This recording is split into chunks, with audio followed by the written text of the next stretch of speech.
the ice cream, there's a thing called overhead that you don't have to worry about, and you get paid as an employee.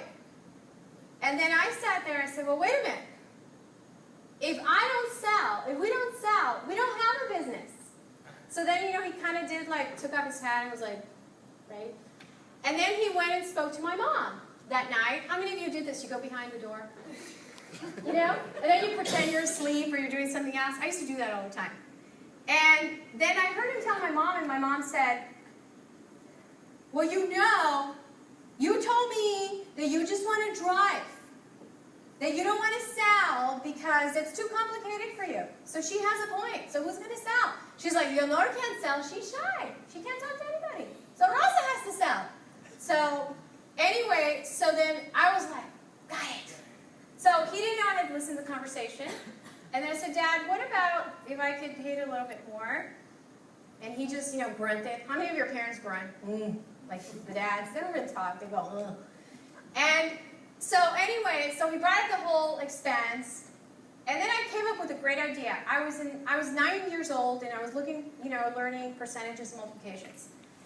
And I said, Dad, because he said to me, he says, well, what if we sell? And then I don't want to give you, and then I still have to use that money to buy the inventory. I said, okay, I got it. So what if you just give me a percentage? So if we sell $120, back then in the 80s, $120 was a lot of money, people.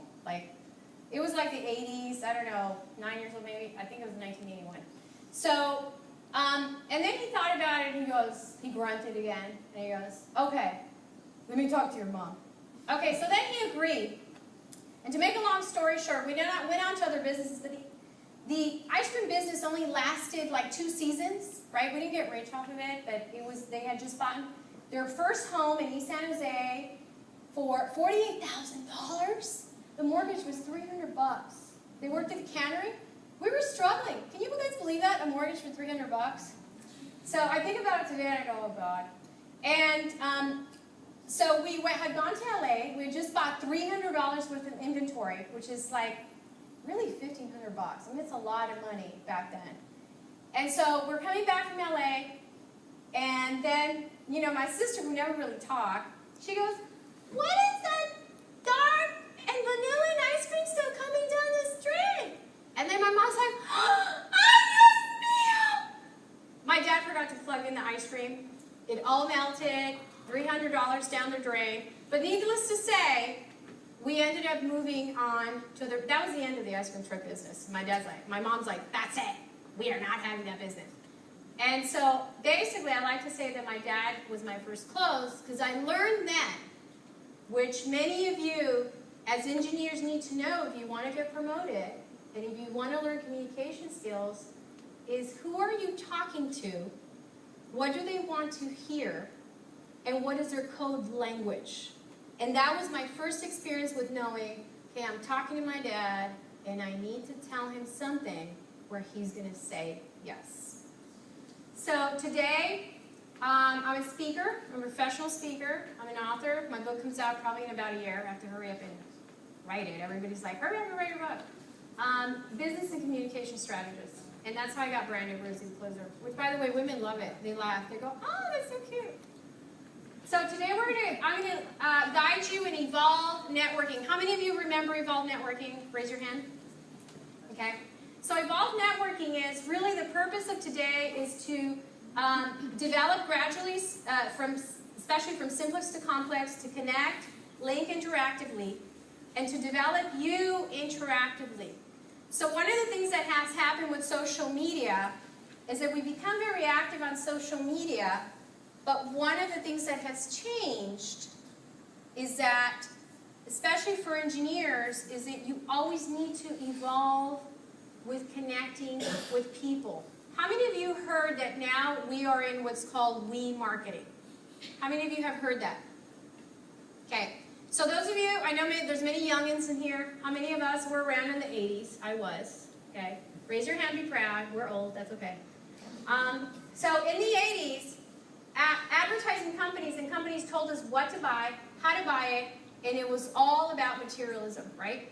And where we are now is that everything about sales, everything about selling yourself is really about resonating within a community and resonating to the bigger picture and the bigger community. And social media and the internet have changed that. So what we're going to do, when you came in, you were given a number. Peter, did you give them a number? Okay, so you should have a number from 1 through 7. There's plenty of space. So who are the ones? Raise your hand. Raise your hand, the ones. Be proud. Okay, all the ones, you're going to gather. All the 2s, raise your hands. Okay, you're going to gather. All the 3s, raise your hands. Okay. All the 4s, raise your hand. There's only one 4? Okay. Okay, Peter. All the 5s? All the 6? Okay, all the 7s? Okay, great. Everybody, does everybody know their number? Yes or no? Yes. Okay, everybody say C if you know your number. C. Okay. Anyone confused? I don't want anyone confused. Okay, great. So what we're going to do is you're going to go to your group, and the first question that everyone's going to do in like a 30-second interaction, I know some of you are like frightful. That's okay. I'm actually having a workshop on how to deal with anxiety with speaking. Okay, you can talk to me later. But you're going to answer this question. What is one thing most people do not know about you? And Juan, I'm going to bring you back in to the conversation because I really love his presentation. It was very personal. When he was talking about how he got to know Mark, and the thing is, people, if you don't know who you're talking to, if you don't connect on the humanistic level with that person, and you just go in there thinking of the title, chances are you won't get promoted. And chances are you won't be in the in circle, because at every level, you take the titles off, we're all human beings. Would you guys agree with that? Okay? So those of you who are afraid, it's okay. And then, when I say switch, you're going to, like, someone from the 1 group, 1 member will leave to the 2 group. 1 member from the 2 group will leave to the 3 group. Does that make sense? Okay? So it's probably better if we have 1, 2, 3, 4, 5, 6, 7. And then the next question you're going to answer is, what is the one thing you would like to learn this year?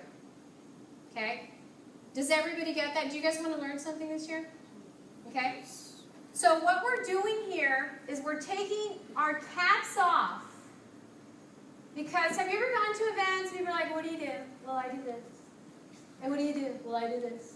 It's so boring. So we don't get to connect emotionally. We don't really get to know each other as people, right? And you know, as Latinos, one of the things that we have is that we're kind of passionate about things, but kind of we throw that out.